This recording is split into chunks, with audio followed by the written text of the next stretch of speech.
I'd been on their trail for months, ever since they left their hideout in the Bighorn Mountains.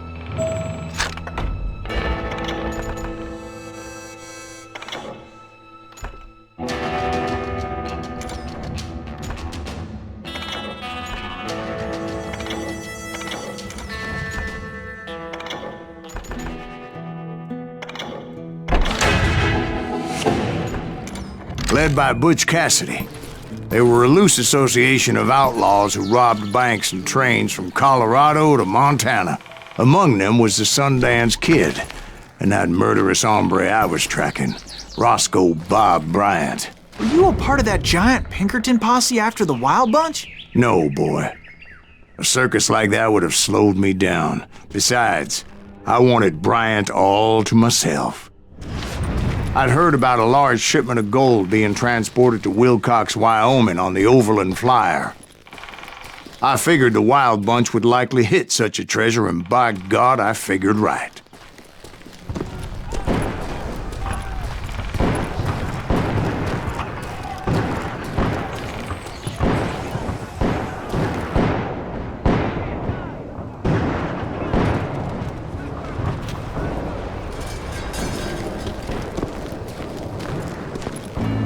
They blew the bridge with the intention of forcing the train to stop.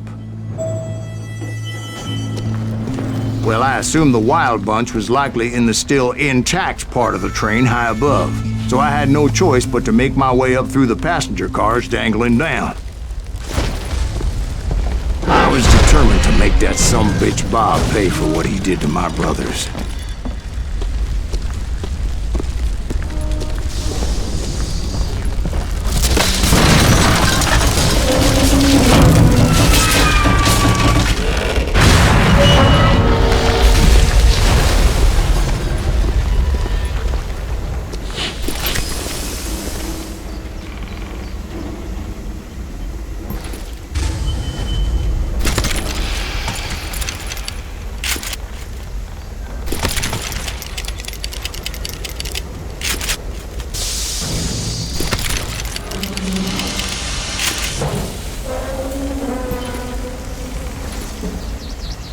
I found the device they used to blow the tracks, so I knew I was headed in the right direction. My ears are still ringing from blowing up that bridge. What'd you say? I can't hear a goddamn thing. Well, I made my way off unscathed and came upon a few members of the gang and had no choice but to dispatch them. That son of a weed! What the hell? From there, I had to negotiate an even more precarious route.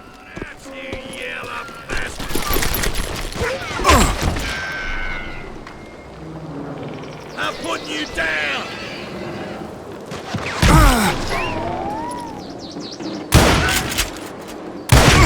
But first, I would need to get my ass out of there.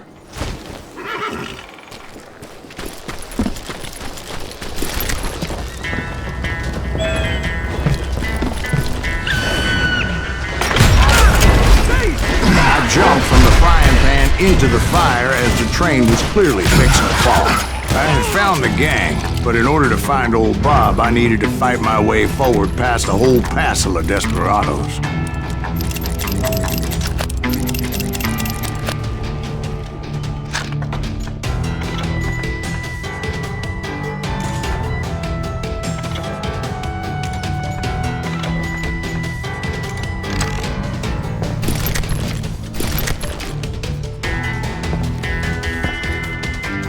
Outside, inside, any way I could, I made my way towards my prey. You'll die for this, you hear me? Well, what about the passengers? It was mostly a freight train, as I recall. There were no passengers aboard that day.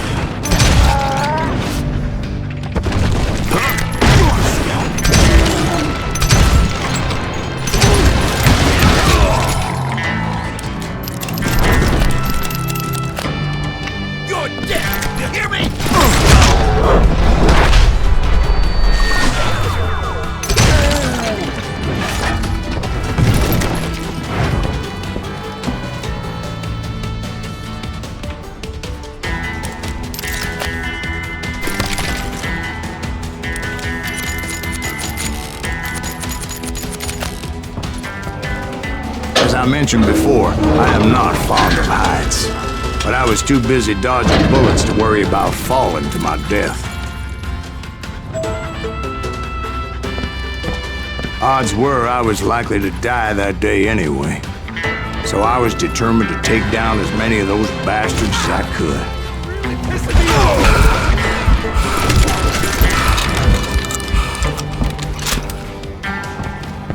That's right! Run!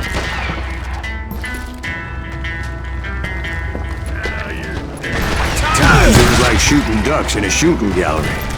The only difference is these damn ducks shot back.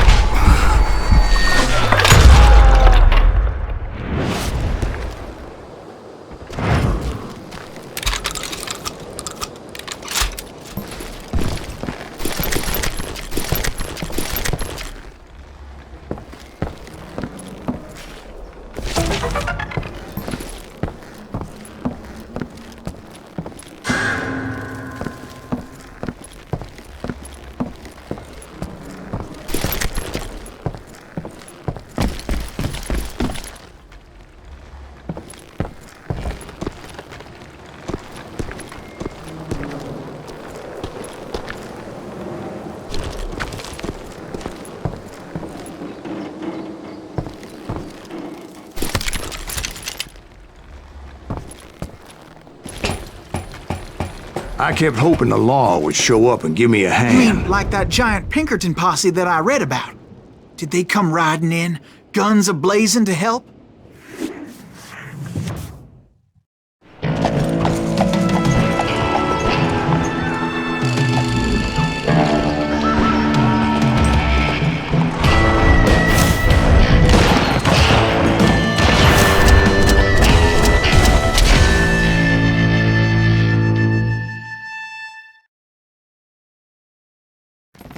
Help? From the Pinkertons? No, son. I had to fight the wild bunch all by my lonesome, as usual. Who the hell is that? God, Take cover! Retreat! Retreat! he's killing everybody! He'll kill us all! Run!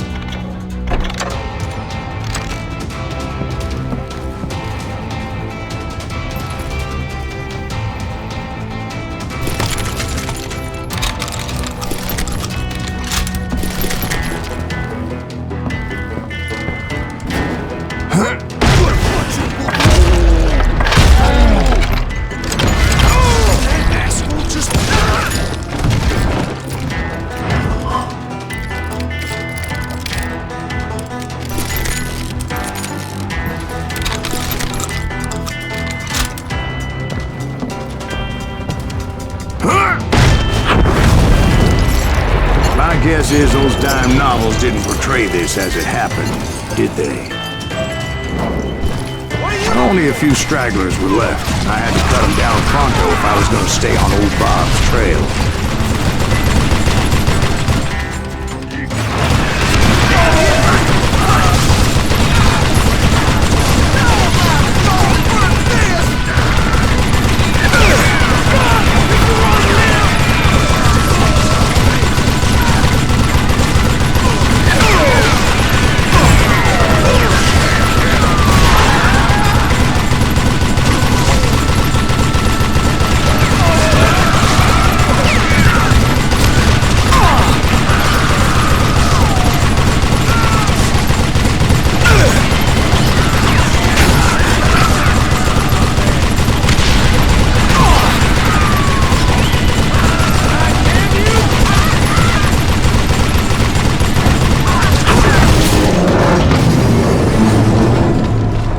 Once I silenced all those guns, I went searching for my nemesis, determined to finally have my justice. But the only survivor who welcomed me was George Flat-Nosed Curry. Who was he? The fastest gun in the gang.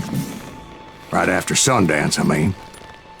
And Kid Curry, and maybe Elsie Lay. Though some folks might dispute that.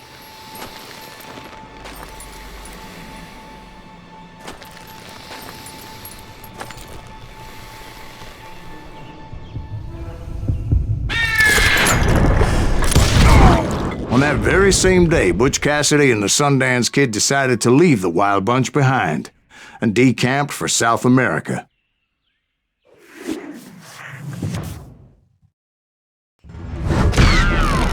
They ended up living down there for many years, but I'm sure you already know all about that.